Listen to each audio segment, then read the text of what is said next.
ایسے ہوتے ہیں محمد کے گھرانے والے. دیکھ رہے ہیں 2 درہم ملے تو اس میں سے 1 درہم صدقہ کر دیا اور 1 درہم کا کچھ آٹا لیا, کچھ پنیر لیا اور اس کے بعد کچھ گھی لیا اور گھر پہنچے. کہا لو اس کی روٹی بناؤ, کھانا بناؤ.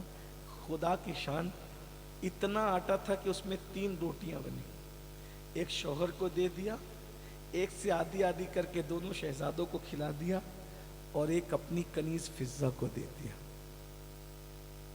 اور خود پانی پیا. یہ سیدہ کائنات ہے.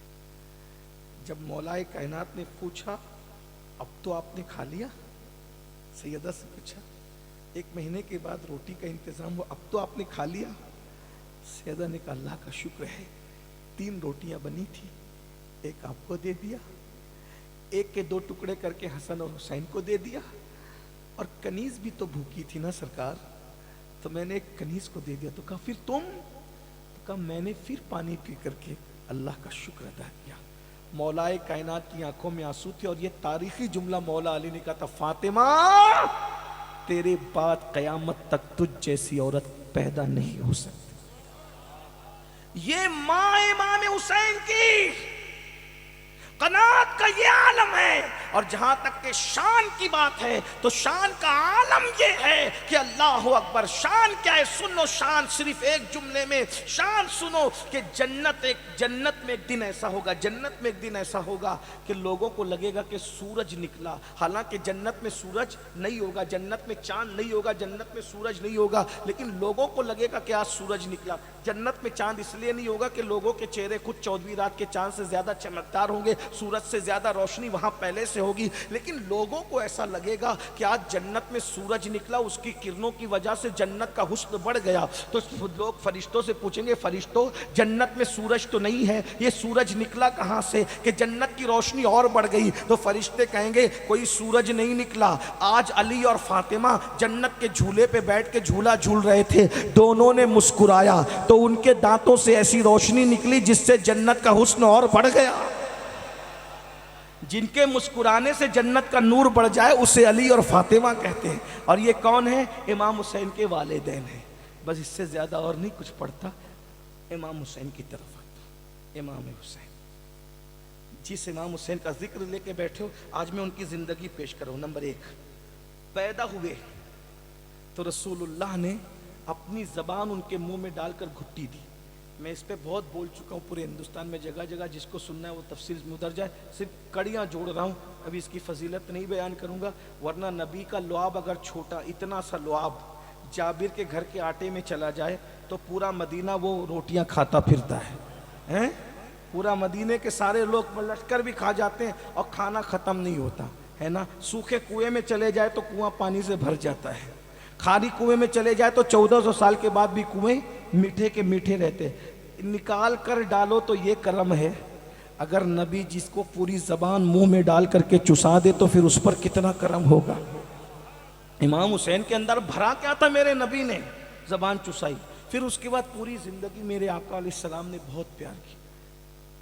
بچوں کی پیشانی چومی جاتی ہے, میرے آقا امام حسین کا گلا چومتے تھے کبھی کبھی. تو سیدہ نے پوچھا بابا آپ حسین کا گلا کیوں چومتے ہیں, بچوں کے گلے تو نہیں چومے جاتے؟ آقا فرماتے فاطمہ جب یاد آتا ہے نا کہ دین بچانے کے لیے اس گلے پر تلوار چلے گی, یہ گلا کاٹا جائے گا, تو اس گلے پر پیار آتا ہے اور میں اس کا گلا چومتا ہوں, میرے لال کو شہید کر دیا جائے گا. امام علی مقام کی عمر صرف 7 سال کی تھی تب رسول اللہ کا وصال ہو گیا. 7 ساڑھے 7 سال کی عمر تھی کہ ان کی امی سیدہ فاطمہ کا وصال ہو گیا.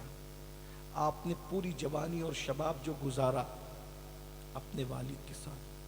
مولا علی کے خاص شاگردوں میں امام حسین بہت علم تھا. امام حسین کی علمی صلاحیت گم ہو گئی ہے, ہم نے اس پہ توجہ نہ دی, لیکن آپ کو پتہ ہونا چاہیے امام علی مقام نے اتنا علمی سرمایہ چھوڑا کہ لوگوں نے امام حسین کے نام سے پوری تفسیر اور امام حسین کے نام سے حدیثوں کی کتابیں جمع کی ہیں. آپ کیا سمجھتے ہیں؟ اتنا سمجھ لیں, اشارہ دے رہا ہوں, امام حسین کے شاگرد امام زین العابدین, امام زین العابدین کے شاگرد ہے امام ابن شہاب زہری, اور شہاب زہری کے شاگردوں کے شاگرد امام بخاری. اب بتاؤ جب پوتے شاگرد و بخاری کے علم حدیث کا یہ عالم ہے تو زہری کے علم کا عالم کیا ہوگا؟ اور زہری ایسا ہے تو امام زین العابدین کا علم کیسا ہوگا؟ اور جس نے زین العابدین کو عالم بنایا وہ امام حسین کے علم کا عالم کیا ہوگا؟